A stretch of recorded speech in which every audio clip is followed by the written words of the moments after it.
What's up, my little tattletales? And what's up, Sussex squad? Yo, come and sit down and shut the door. We have a state of emergency.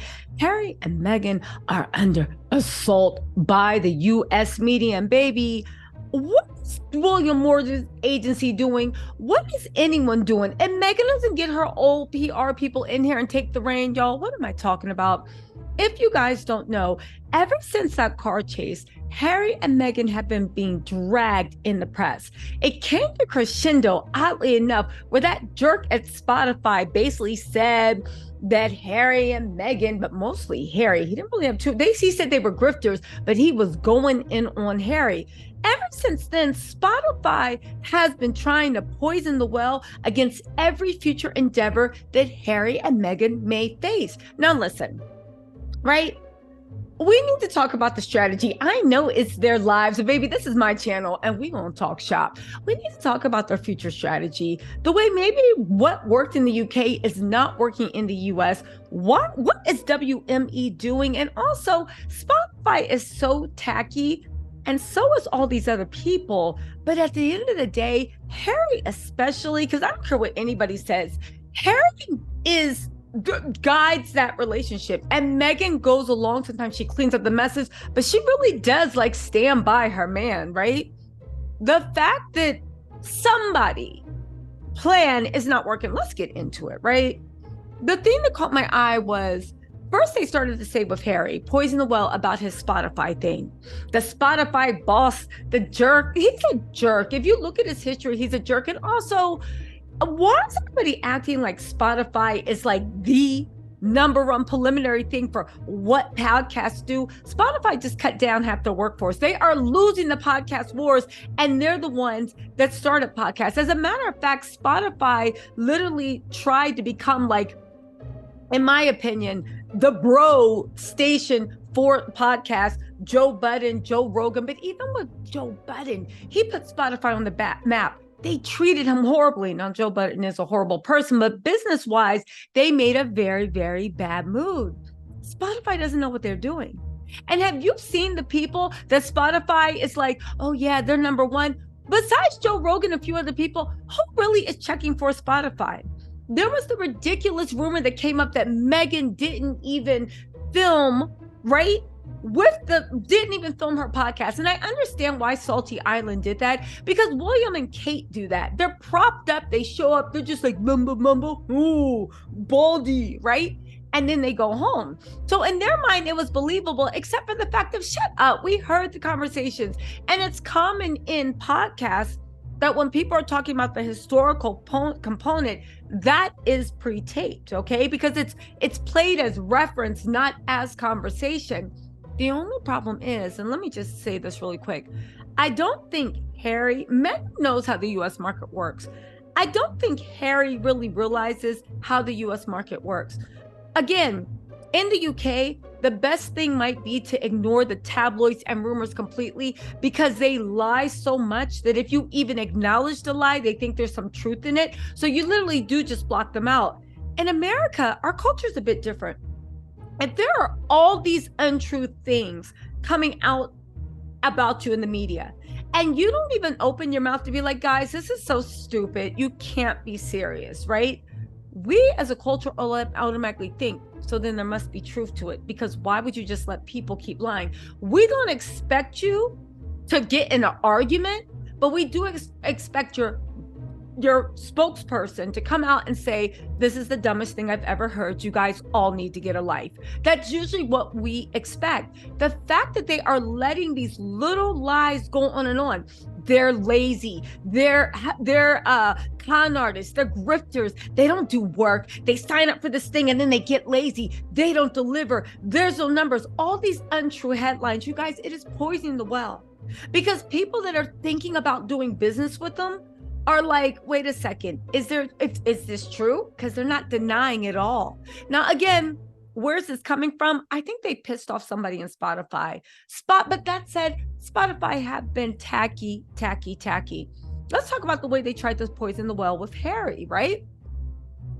Harry came to Spotify, and Spotify tried to play him because In my opinion, judging by the way this played out, I think that they left Spotify too. I think Spotify was like, step your game up. The Sussex were like, you're taking us a direction we don't want to go. We have a bunch of good ideas. And if you don't want it, somebody else will. And they said, fine, go. But then they are poisoning the well. If you remember what happened to Joe Budden, who put Spotify on the map with the Joe Budden podcast. When he left, he was one of the biggest stars in Spotify. They went on a concerted media PR campaign to ruin him. And it worked. Okay, I mean, granted, he ruined himself. But you get my point. They were the ones that started it. They're doing the same thing with Harry and Meghan. Everyone that leaves Spotify, they try to destroy. They do. If there's some type of argument or disagreement, clearly, and I think it's that guy that the executive, I forget his name, that also runs The Ringer. He is super, super vindictive. Case in point, they're trying to clown Harry because he had a show, he had an idea that they were going to have a show where it's Harry and he's talking about men and their trauma and what it means to be a man. And they're like, oh my God, this is the dumbest thing ever.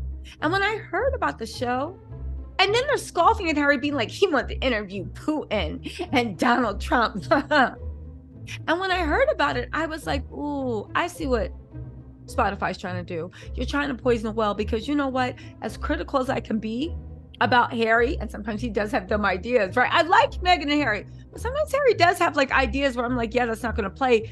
This was an inspired idea. Getting away from Spotify's toxic masculinity, right? Of what it means to be a man and experiences, and getting into your trauma, your insecurities, what made you as a man, having men unfold and really talk about things that unfold. This is brilliant. Men would listen to it, but even if men didn't listen to it, women would listen to it to gain more understanding on what it means to be a man, how men become monsters or heroes or great fathers or absentee fathers, why they did it, to learn not just the way their mind works, to maybe avoid them or maybe find people that think alike. It was a really inspired idea. And Spotify realizes it's inspired. That's why they're trying to poison the well, because they wanted to put those pitches out there so somebody else would do it. So somebody else would pick it up, because they know Harry, even though they passed on a groundbreaking on gold, they want to make sure nobody else picks it up, because Harry and Meghan are leaving and they realize they passed it up. You know, they laugh at him because, oh my God, you're going to have Donald Trump and Vladimir Putin. Okay, listen, Trump's my cup of tea, not my cup of tea, but I will say this, right? In America, our titles don't mean anything. Those titles, Prince Harry, don't mean anything over here. But the one thing that Spotify knows, that the mainstream media knows, and that they're trying to cover up, is the fact that all these heads of states, all these people, Harry knows them. A lot of them are his friends. As a matter of fact, he made enough friendships with them that he can have heads of states. He can have big people. He can have people that you never thought would sit down for a Spotify podcast. They would sit down with him. He knows it. Spotify knows it. WME knows it. That's why they signed him. Again, Harry's podcast idea, as much as people are dragging, it's an inspired idea. And I hope he does pick it up somewhere else. I know I would listen to that before archetypes. So don't get me wrong. I loved like archetypes as a theory. Sometimes I'm like, okay, this is a little bit too Pollyanna for me, but I supported the podcast. I would actually listen to Harry's podcast because I am interested in how toxic masculinity forms, how people that have toxic masculinity wake up, go to bed, look at themselves in a mirror, but also where men that have developed and learned and left their unconscious bias, like Harry, what were the turning points? I think it'd be really important. Again, Spotify is just salty. Let's talk about the onslaught they're actually doing with Meghan. Now they turn on Meghan. Meghan Markle is not a great talent, UTA CEO says after Spotify podcast goes bust. The fact that they are trying to rewrite Meghan like she wasn't NATO, like she wasn't involved in so much stuff, like she wasn't a good actress, like she didn't have talent, like she's not an amazing public speaker. Again, you and I know it's BS. But in America market, the fact that they've been so quiet and they've let this stupid narrative take hold. And now that they've been quiet, the people in the American media, I don't know if they're people that are cool with Spotify. I don't know who they pissed off. I don't know if it's stuff from Rupert Murdoch, but the fact that this narrative is actually taking hold. And the thing is, Sussex Squad, I pay attention to this. You pay attention to this, but there are hundreds of millions of people that don't pay attention to anything. The only thing they know is when they read the headline, Meghan's not talented, and that's what sticks with them. Why are they not pushing back against this? This is not the UK. Never explain, never complain does not work in America. Even when you ignore it, you still have to be like, you guys are ridiculous. You need to go outside and touch grass. I'm not even responding. Again, I hope they're being quiet because they're waiting for a big unveil, but it looks to me like they are actually poisoning the well.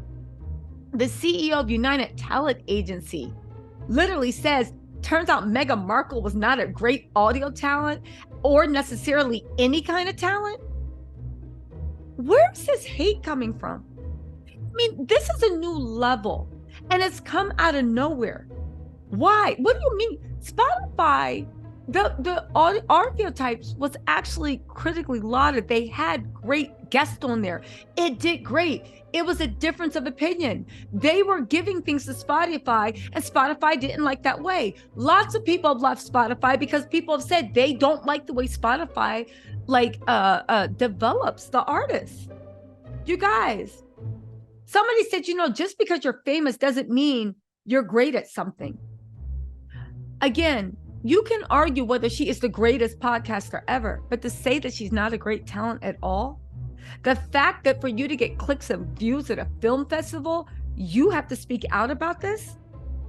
You guys, listen, they mutually agreed to part ways. Spotify is mad. Spotify is salty. Spotify poisons wells. I would caution anyone that would ever think about partnering with Spotify because this is what they do.